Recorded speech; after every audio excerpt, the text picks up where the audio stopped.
Hi, this is Pranav Adhikari, HNRS Batch 2012, and today I'll be talking about the religious forest of Nepal.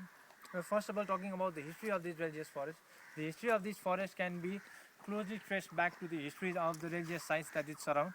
That is, these religious forests seem to exist at during the same time period during which these religious sites seem to have existed.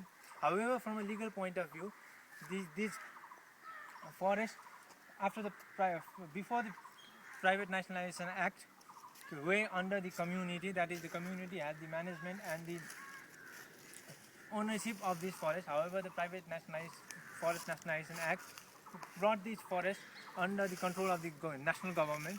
However, the Forest Act of 1993 categorized the forest into two broad categories, that is national forest and private forest, and the religious forest came under the category of national forest. Now, talking about the area of this forest, the religious forest throughout Nepal has the coverage area of 537 hectares, according to the Department of Forest data of 2007. Talking about the role of religious forest in forest conservation, we can say that throughout the history of this country, whenever there has been any political change, the forest has been severely impacted. But interestingly, despite all these activities that were going on throughout the forest of our country during various political turmoil, the religious forest seems to be least affected. And the reason for that is these forests are closely associated with various religious activities and spiritual deities and all those stuff. Therefore, cutting down these trees seems to be a kind of a sin that has protected this forest. Hi, my name is Santosh Shrestha and I'm a student of HNRS Kathmandu University, and today I am going to talk about the religious forest around the Swayambhunath temple.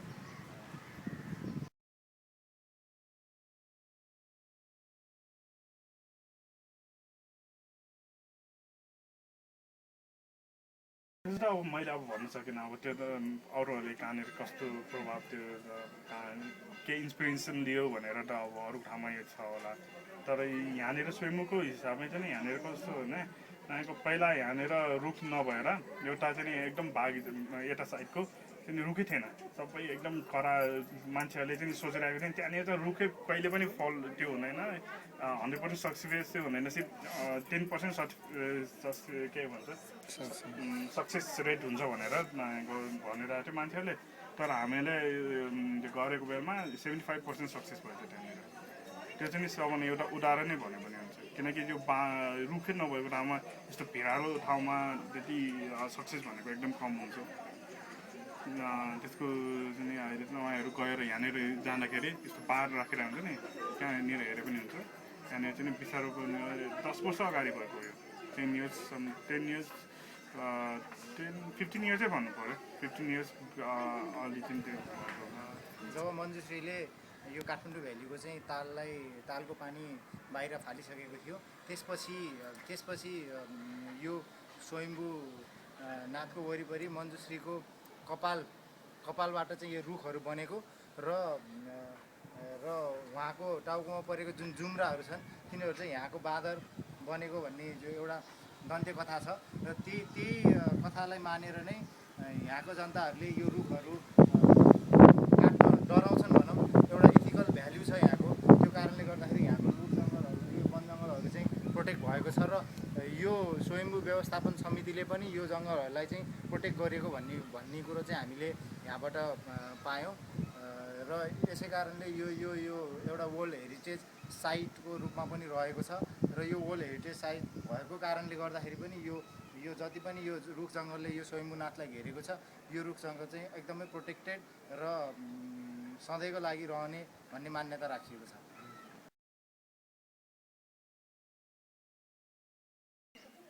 My name is Pratiksha Acharya. I am from Kathmandu University, batch 2012 HNRS. I'll be talking about environmental ethics and difference between environmental ethics in Buddhism and Hinduism. My name is Pratiksha Acharya. I am from Kathmandu University, batch 2012 HNRS. I'll be talking about environmental ethics and difference between environmental ethics in Hinduism and Buddhism.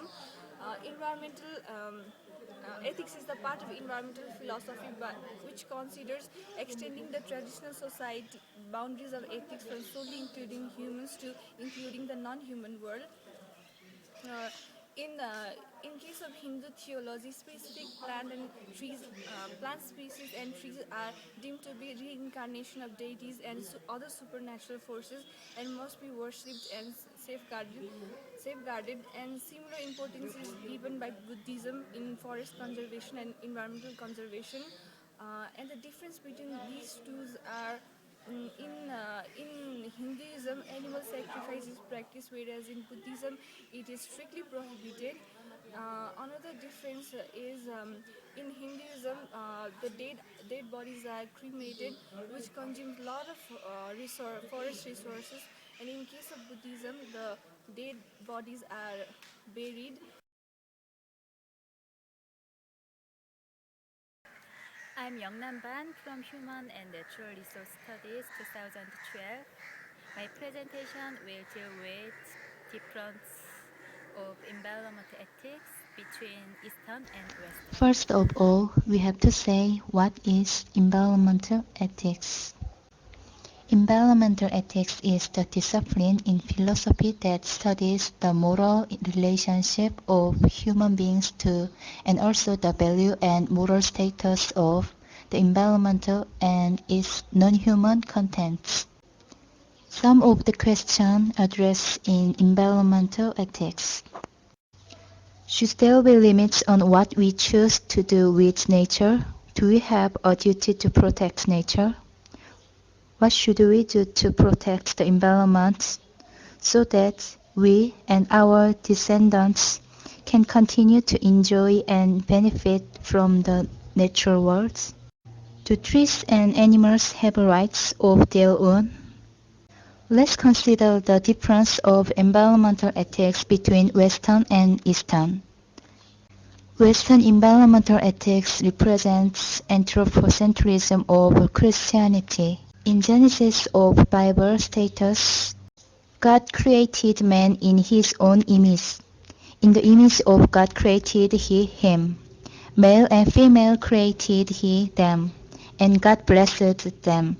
And God said unto them, Be fruitful, and multiply, and replenish the earth, and subdue it. The Christian worldview placed humans above nature. The historian Lynn White argues that the historical roots of the environmental crisis started Christian thinking. The human needs must always be its own primary concerns. It has become customary the Western tradition to consider only human when considering the environmental ethics of a situation. On the other hand, Eastern environmental ethics represents Buddhism. How Buddhists understand nature. Buddhists say that all life is interrelated and interdependent. Nature, or we could say our natural environment, is alive and at least partly conscious. The deep reality of nature is not separated from our fully enlightened nature. Humans are not in category that is distinct and separate from other sentient beings, nor are they intrinsically superior.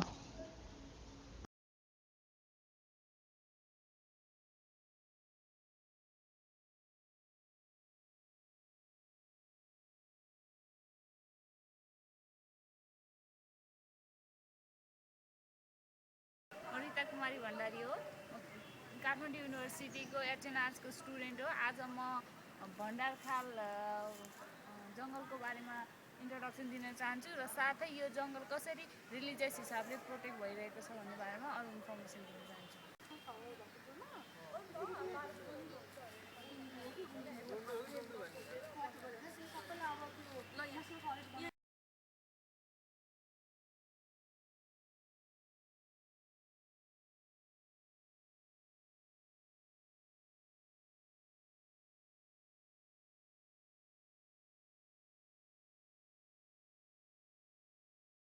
Month of forest, a very important forest from religious point of view.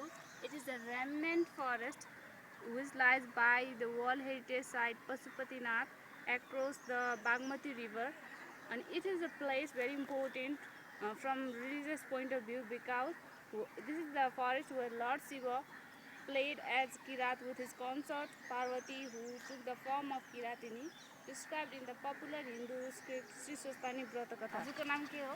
कुमारी नेपाल अनि यहाँदेखि कहिलेदेखि पसल गर्न थाल्नुभएको? 8 वर्ष भयो 8 वर्ष भयो। हजुर अनि यो ठाउँको अनि विशेषता के हो धार्मिक हिसाबले? धार्मिक हिसाबमा विशेषता स्वस्तानीको अब हजुरहरूलाई पनि थाहा भएकै कुरो हो होइन स्वस्तानीका किताबमा के आउँछ त्यही नै हो It is a place where people throw seeds in the remembrance of their beloved one during Bala Chaturdashi.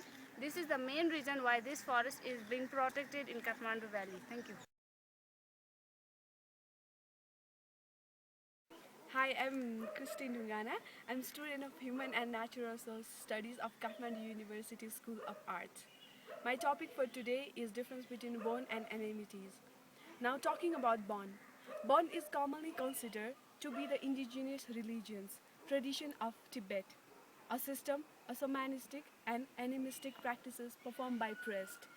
Bone religion derived from a profound respect for nature.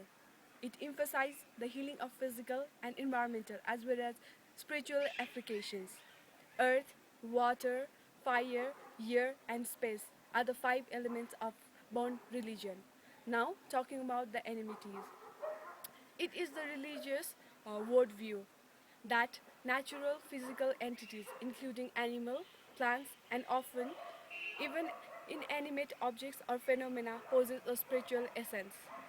Animists believe that every part of the environment, living and non-living,